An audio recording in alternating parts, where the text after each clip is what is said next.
अहंकारी शासक। एक समय की बात है। एक समृद्ध राज्य में राजा दारियन नाम का एक शासक रहता था। वह धनवान, शक्तिशाली और अपनी जीतों के लिए प्रसिद्ध था।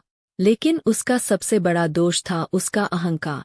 राजा दारियन खुद को सभी से श्रेष्ठ मानता था, यहाँ तक कि अपने प्रजा से भी।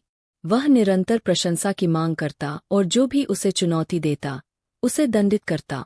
एक दिन एक ज्ञानी संत उस राज्य में आए।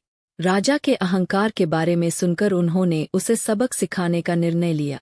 संत ने राजा से मिलने का अनुरोध किया और अमरत्व का एक रहस्य बताने की पेशकश की।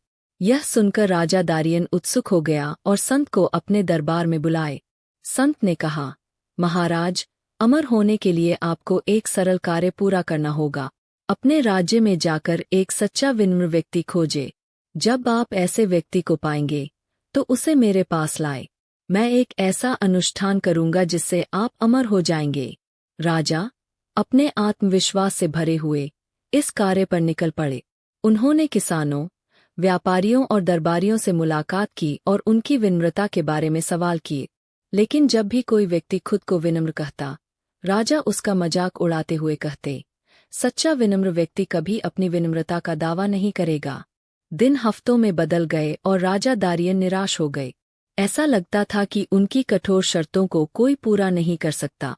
थके हुए राजा वापस संत के पास गए और कहा, मैंने हर जगह तलाश की, लेकिन मेरे राज्य में कोई भी सच्चा विनम्र व्यक्ति नहीं है। संत मुस्कुराए और बोले, महाराज, विनम्रता दूसरों में नहीं, बल्कि आपके अंदर होनी चाहिए।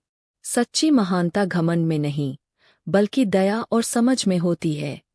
राजा यह सुनकर स्तब्ध रह गए। उन्होंने महसूस किया कि उनका अहंकार उनकी आंखों पर पर्दा डाल रहा था और उन्हें अपनी प्रजा की अच्छाइयां दिखने नहीं दे रहा था। उसी दिन से राजा दारियन ने अपने व्यवहार में बदलाव किया। वह एक न्यायप्रिय और दयालु शासक बन गए, जिनकी विनम्रता और बुद्धिमत्ता के लिए प्रजा उन्हें प्यार करने लगी। कहानी की सीख। सच्ची महानता विनम्रता और दूसरों के प्रति सम्मान में निहित है, न कि अहंकार और आत्म प्रशंसा में।